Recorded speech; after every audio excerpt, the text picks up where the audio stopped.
எல்லாருக்கும் வணக்கம். என் பேர் ஸ்வேதா. நான் வந்துட்டு government girls higher secondary school மதுக்கூரில் படித்தோம். நாங்கள் 2 பேரும் ஒரே ஸ்கூல். அதுக்கப்புறம் 12th முடிச்சுட்டு நீட் எக்ஸாம் எழுதலாம் அப்படிங்கிறதுக்காக சி அகாடமியில் சேர்ந்தோம். கோச்சிங் ரொம்ப சூப்பராக இருந்தது. எங்கள் சார் மேம் எல்லாருமே ரொம்ப சப்போர்ட்டிவாக இருந்தாங்க. ஸ்டாஃப்ஸ் எல்லாருமே ரொம்ப அதிகமாக மோட்டிவேஷன் கொடுப்பாங்க.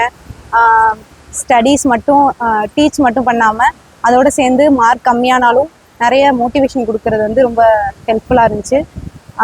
முக்கியமாக சொல்லணும்னா நீட் எக்ஸாம் அன்னைக்கு நம்ம எவ்வளோ தூரம் அந்த ஹாலில் கான்ஷியஸாக நம்ம எழுதுறோங்கிறதுல தான் அந்த ஸ்கோர் பண்ணுறதுங்கிறது இருக்குது.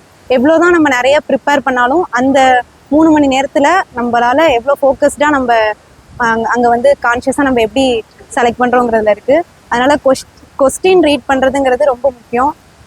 நம்ம கான்செப்ட் நல்லா படிச்சிருந்தாலும் கொஸ்டின் ரீட் பண்ணுறதுல ஏதாவது தப்பு பண்ணிடணும் அப்படின்னாலே நம்மளால ஒழுங்காக ஆப்ஷன் வந்து செலக்ட் பண்ண முடியாது.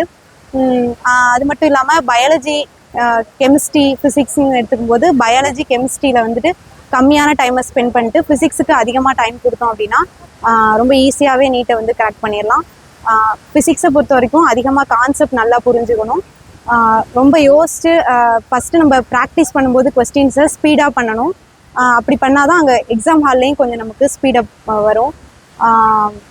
இப்போ வந்துட்டு திருநெல்வேலி மெடிக்கல் காலேஜில் வந்து சீட் கிடச்சிருக்கு.